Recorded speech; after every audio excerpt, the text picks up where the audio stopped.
काम करो ऐसा कि पहचान बन जाए, हर कदम ऐसा चलो कि निशान बन जाए। यहाँ जिंदगी तो हर कोई काट लेता है, जिंदगी जियो इस कदर की मिसाल बन जाए।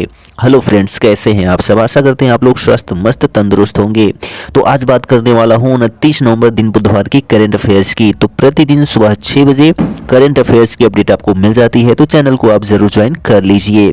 तो चलिए देखते हैं आज का सेशन। तो पहला प्रश्न देखिए, आयुर्वेद ज्ञान नैपुण्य पहल यानी कि अग्नि की जो है शुरुआत हाल ही में किस मंत्रालय ने शुरू की है? तो यहाँ ऑप्शन है शिक्षा मंत्रालय, आयुष मंत्रालय, खेल मंत्रालय या फिर जो है इनमें से कोई नहीं। तो जो है आयुर्वेद ज्ञान नैपुण्य पहल की शुरुआत जो है आयुष मंत्रालय के द्वारा शुरू की गई है। तो यहाँ जो ऑप्शन नंबर आपका बी है वह करेक्ट हो जाता है। ठीक, तो आयुर्वेद में नवाचार और अनुसंधान को बढ़ावा देने की दिशा में एक अग्रणी कदम में आयुष मंत्रालय के तहत केंद्रीय आयुर्वेद विज्ञान अनुसंधान परिषद ने आयुर्वेद ज्ञान नैपुण्य पहल की शुरुआत की है। यह पहल जो है रणनीतिक रूप से आयुर्वेद चिकित्सकों को शैक्षिक और शैक्षणिक क्षेत्रों की बेहतरी के लिए नवीन चिकित्सा पद्धतियों को योगदान देने, दस्तावेजीकरण करने और मान्य करने के लिए प्रोत्साहित करने के लिए जो है डिजाइन किया गया है अग्नि को। ठीक, किसके द्वारा? तो आयुष मंत्रालय के द्वारा। दूसरा प्रश्न है, अभूतपूर्व गर्मी की जो है लहर हाल ही में किस देश में दिखी है? यह ऑप्शन है आपका ब्राजील, भारत, दक्षिण अफ्रीका या फिर जो है संयुक्त अरब अमीरात। तो अभूतपूर्व गर्मी की लहर जो है हाल ही में ब्राजील देश में दिखाई दी है। तो यहाँ जो ऑप्शन आपका ए है वह करेक्ट हो जाता है। ठीक, तो ब्राजील को हाल ही में अभूतपूर्व गर्मी का सामना करना पड़ा। मिनस गेरेस में अराकुआई का जो है तापमान 44.8 सेल्सियस 112.6 फ़ारेनहाइट के ऐतिहासिक उच्च तापमान तक पहुंच गया था। इस चरम घटना को जो है अल नीनो घटना और जलवायु परिवर्तन के चल रहे प्रभावों के संयोजन के लिए जिम्मेदार ठहराया गया। ठीक, चलिए नेक्स्ट क्वेश्चन है थर्ड नंबर, भारत का सबसे बड़ा बाघ अभ्यारण्य कहाँ स्थापित किया जाएगा? तो यहाँ ऑप्शन है आपका सोनभद्र, ग्वालियर, दमोह या फिर जो है नागपुर। तो जो है भारत का सबसे बड़ा बाघ अभ्यारण्य जो है वह दमोह मध्य प्रदेश में स्थापित किया जाएगा। कहाँ पर? दमोह मध्य प्रदेश में। तो यहाँ जो ऑप्शन आपका सी है वह करेक्ट हो जाता है। तो मध्य प्रदेश का जो दमोह जिला है देश के सबसे बड़े बाघ अभ्यारण्य का घर बनने के लिए तैयार है। केंद्र सरकार ने नोरादेही अभ्यारण्य को जो है दमोह जिले के रानी दुर्गावती अभ्यारण्य के साथ विलय करने के प्रस्ताव को मंजूरी देते हुए एक अधिसूचना जारी की है, जिससे 2300 वर्ग किलोमीटर में फैला एक विशाल बाघ अभ्यारण्य बनाया जाएगा। भारत में बाघों की कुल संख्या कितनी है? तो 2023 में 3167 हो गई है। ठीक है, और सबसे ज़्यादा जो है आपको मिलेंगे बाघ मध्य प्रदेश में। ठीक, चौथा प्रश्न है, बुकर पुरस्कार 2023 हाल ही में किसको दिया गया है? तो यहाँ पर आपके ऑप्शंस हैं John King, Paul Lynch, Phillips D या फिर प्रिंस मैक्स। तो जो है बुकर पुरस्कार 2023 हाल ही में पॉल लिंच को दिया गया है। ठीक है, तो यहाँ पॉल लिंच जो ऑप्शन आपका बी है वह करेक्ट है। ठीक, तो पॉल लिंच को जो है उपन्यास प्रॉफिट सॉन्ग के लिए पॉल लिंच को बुकर पुरस्कार 2023 से सम्मानित किया गया है। और पॉल लिंच जो है वह आयरलैंड के व्यक्ति हैं, लेखक हैं। ठीक, लिंच ने जो है लंदन में रहने वाली भारतीय मूल की लेखिका चेतना मारू के पहले उपन्यास वेस्टर्न लेन को पछाड़कर यह पुरस्कार अपने नाम किया है। ठीक, बुकर पुरस्कार की स्थापना 1969 में इंग्लैंड की बुकर मैकोनेल कंपनी द्वारा की गई थी। यह पुरस्कार उपन्यास के क्षेत्र में दिया जाता है। ठीक, चलिए 5 नंबर क्वेश्चन है, सीनियर राष्ट्रीय स्क्वैश चैंपियनशिप 2023 महिला खिताब जीतने वाली सबसे कम उम्र जो कि 15 वर्ष की दूसरी भारतीय महिला खिलाड़ी कौन बनी है? यहाँ ऑप्शन है प्रियंका सिंह, अनन्या त्रिपाठी, आरजू चक्रवर्ती या फिर जो है अनाहत सिंह। तो सीनियर राष्ट्रीय स्क्वैश चैंपियनशिप 2023 महिला खिताब जीतने वाली सबसे कम उम्र की दूसरी भारतीय महिला खिलाड़ी जो हैं अनाहत सिंह बनी है। कौन बनी है? तो अनाहत सिंह बनी है। तो यहाँ जो ऑप्शन आपका डी है वह करेक्ट हो जाता है। ठीक, तो वर्ष 2000 में 14 साल की उम्र में यह खिताब जीतने वाली पहली महिला जो है जोशना चिनप्पा बनी थी। ठीक, और अब कौन बन गई है दूसरी सबसे कम उम्र की खिलाड़ी, तो अनाहत सिंह बनी है। तमिलनाडु के वेलेवन सेंथिल कुमार ने पुरुष वर्ग में सीनियर नेशनल स्क्वैश चैंपियनशिप 2023 जीता है। ठीक, चलिए नेक्स्ट क्वेश्चन है 6 नंबर। नवंबर 2023 में पाकिस्तान के सर्वोच्च नागरिक पुरस्कार निशान पाकिस्तान या फिर जो है grand cross of the order of Pakistan से सम्मानित होने वाले चौथे भारतीय कौन बने हैं? तो यहाँ पर ऑप्शन है आपका Samuel Khan, doctor Samuel Khan, doctor Syedna Mufaddal Saifuddin या हामिद अंसारी या फिर जो इनमें से कोई नहीं। तो जो है पाकिस्तान के, ठीक है, पाकिस्तान के सर्वोच्च पुरस्कार नवंबर 2023 में निशान पाकिस्तान से जो है डॉक्टर सैयदना मुफद्दल सैफुद्दीन को जो है सम्मानित किया गया है। ठीक, तो यहाँ ऑप्शन बी आपका करेक्ट हो जाता है।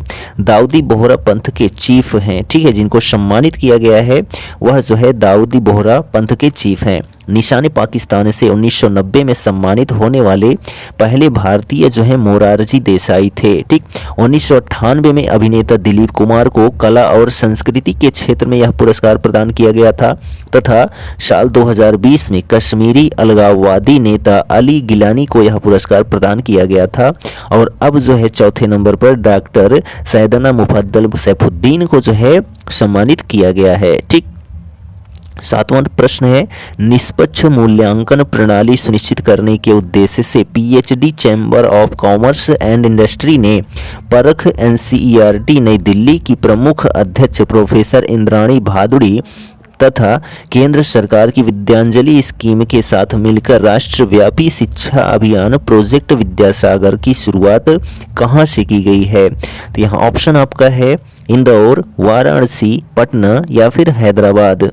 तो जो है निष्पक्ष मूल्यांकन प्रणाली सुनिश्चित करने के उद्देश्य से PhD chamber of commerce and industry ने परख एनसीईआरटी नई दिल्ली की प्रमुख अध्यक्ष प्रोफेसर इंद्राणी भादुड़ी तथा केंद्र सरकार की विद्यांजलि स्कीम के साथ मिलकर राष्ट्रव्यापी शिक्षा अभियान प्रोजेक्ट विद्यासागर की शुरुआत जो है पटना बिहार से किया। कहाँ से? पटना बिहार। ऑप्शन नंबर आपका जो सी है वह करेक्ट हो जाता है। ठीक, 8वां प्रश्न है किस संस्थान की centre for research on startups and risk financing इकाई ने इनक्यूबेटर और जो है एक्सेलरेटर पर भारत का पहला सूचना मंच विकसित किया है? यह ऑप्शन है IIT Kanpur, IIT Madras, IIT Kharagpur या फिर जो है आईआईटी मुंबई। तो जो है किस संस्थान की? तो आईआईटी मद्रास संस्थान की centre for research on startups and risk financing इकाई ने इनक्यूबेटर और जो है एक्सेलरेटर पर भारत का पहला सूचना मंच विकसित किया है। ठीक, तो यहाँ जो ऑप्शन आपका बी है वह करेक्ट है। नेक्स्ट क्वेश्चन है अरुणाचल प्रदेश राज्य ने राष्ट्रीय पेनकैक सिलाट चैंपियनशिप में कितने पदक जीते हैं? यहाँ ऑप्शन है 8 पदक, 9 पदक, 10 पदक, 11 पदक या फिर जो है 10 पदक। तो जो है यहाँ पर अरुणाचल प्रदेश राज्य ने राष्ट्रीय पेनकैक सिलाट चैंपियनशिप में कुल 10 पदक जीते हैं। कितने पदक? तो 10 पदक। ऑप्शन जो आपका डी है वह करेक्ट है। तो 23 से 26 नवंबर तक बिहार के पटना में आयोजित 11वीं सब जूनियर और जूनियर नेशनल पेनकैक सिलाट चैंपियनशिप में अरुणाचल प्रदेश ने 3 स्वर्ण पदक, इतने ही यानी 3 ही रजत पदक और जो है 4 कांस्य पदक जीते। ठीक है, वो कौन कौन जीते? तो गोटर कार्लो, माशा कामची और संगजो लिंगफा ने स्वर्ण पदक जीते, जबकि सरतम तारा, लकी तुंगी और तेरो सिंधी रजत पदक जीते। और कांस्य पदक विजेता में जो है मेटापाओ, यागो ताजो, कीपा कामता और जो है मेको लियाक ने जीता। ठीक, चलिए नेक्स्ट क्वेश्चन है 10 नंबर कि दक्षिण पूर्व एशिया का पहला रात्रि आकाश अभयारण्य जो है कहाँ बनाया जाएगा? तो यहाँ पर आपका ऑप्शन है हनले, दिहंग, काराकोरम या फिर जो है बद्रीनाथ। तो जो है दक्षिण पूर्व एशिया का पहला रात्रि आकाश अभयारण्य जो है वह हनले में बनाया जाएगा। कहाँ पर? हनले, लद्दाख में बनाया जाएगा। तो ऑप्शन जो आपका ए है वह करेक्ट हो जाता है। ठीक, तो प्रधानमंत्री कार्यालय में राज्य मंत्री डॉक्टर जितेंद्र सिंह ने जो है कहा है कि लद्दाख के हमले में जल्द ही दक्षिण पूर्व एशिया की पहली नाइट स्काई सेंचुरी बनकर तैयार हो जाएगी। उन्होंने 26 नवंबर को नई दिल्ली में लद्दाख का गौरव फोटो प्रदर्शनी का भी उद्घाटन किया। ठीक, चलिए नेक्स्ट क्वेश्चन है 11 number. China masters BWF super 750 tournament में रंकी रेड्डी और चिराग शेट्टी की जोड़ी ने कौन सा पदक जीता है? यहाँ ऑप्शन है आपका स्वर्ण पदक, कांस्य पदक, रजत पदक या फिर इनमें से कोई नहीं। तो China masters BWF super 750 tournament में रंकी रेड्डी और चिराग शेट्टी की जोड़ी ने जो है जो पदक जीता है वह रजत पदक जीता है। तो यहाँ जो ऑप्शन आपका सी है वह करेक्ट हो जाता है। ठीक, चलिए नेक्स्ट क्वेश्चन है 12 नंबर कि पृथ्वी को कितने मिलियन किलोमीटर दूर से लेजर बीम संदेश मिला है? तो यहाँ जो ऑप्शन है आपका 12 million kilometre, 13 million kilometre, 15 million kilometre या फिर 16 मिलियन किलोमीटर। तो पृथ्वी को जो है कुल 16 मिलियन किलोमीटर दूर से लेजर बीम संदेश मिला है। तो यहाँ जो ऑप्शन आपका डी है वह करेक्ट है। तो 16 मिलियन किलोमीटर की दूरी पृथ्वी और चंद्रमा के बीच की दूरी से भी लगभग 40 गुना अधिक है। इस प्रयोग में डीप स्पेस ऑप्टिकल कम्युनिकेशन का इस्तेमाल किया गया। ठीक, चलिए 13 नंबर क्वेश्चन है कि IPL टीम गुजरात टाइटंस ने किसे कप्तान के रूप में नियुक्त किया है? तो ऑप्शन है KL राहुल, श्रेयस अय्यर, हार्दिक पांड्या या फिर शुभमन गिल। तो IPL टीम गुजरात टाइटंस ने जो है शुभमन गिल को जो है कप्तान के रूप में नियुक्त किया है। तो यहाँ ऑप्शन आपका डी करेक्ट हो जाता है। ठीक, 14 नंबर क्वेश्चन है कि भारतीय मूल के किस खिलाड़ी ने स्वीडन में आयोजित यूरोपियन योग स्पोर्ट चैंपियनशिप 2023 में गोल्ड मेडल जीता है? यहाँ ऑप्शन है आपका कृष्णकांत, ईश्वर शर्मा, विवेक चौधरी या फिर इनमें से कोई नहीं। तो जो है भारतीय मूल के किस खिलाड़ी ने? तो ईश्वर शर्मा ने। किसने?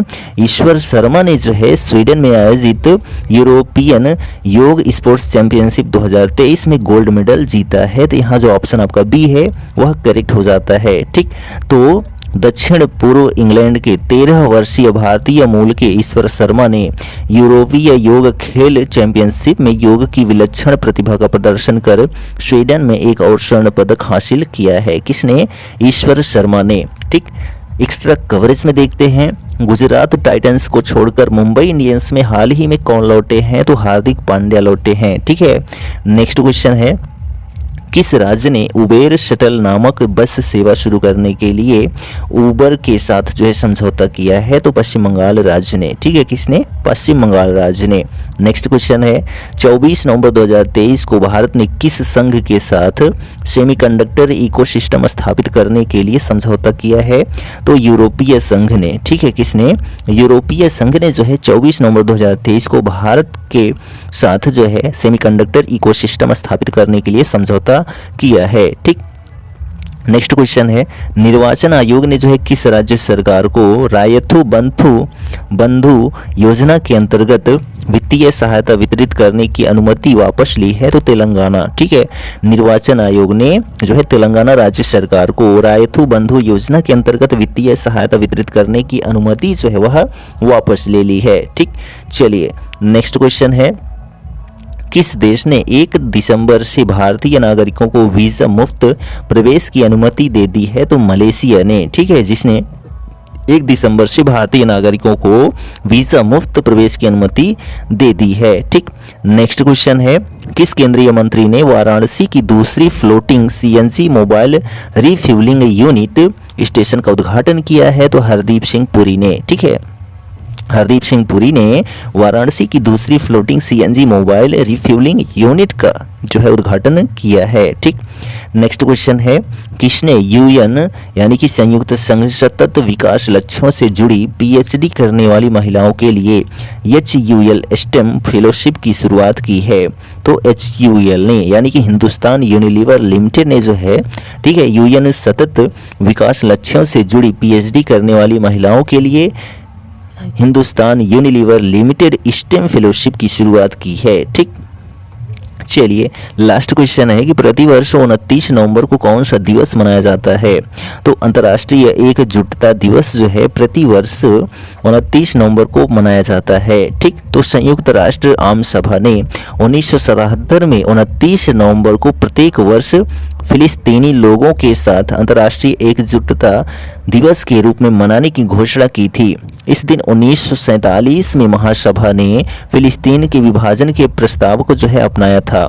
इस तारीख को फिलिस्तीनी लोगों के लिए इसके अर्थ और महत्व के कारण चुना गया था, जो कि संयुक्त राष्ट्र महासभा के फिलिस्तीनी के विभाजन प्रस्ताव पर जो है आधारित एक वार्षिक दिवस है। ठीक, तो यह जो हमारा सेशन 29 नवंबर का था कंप्लीट हो जाता है।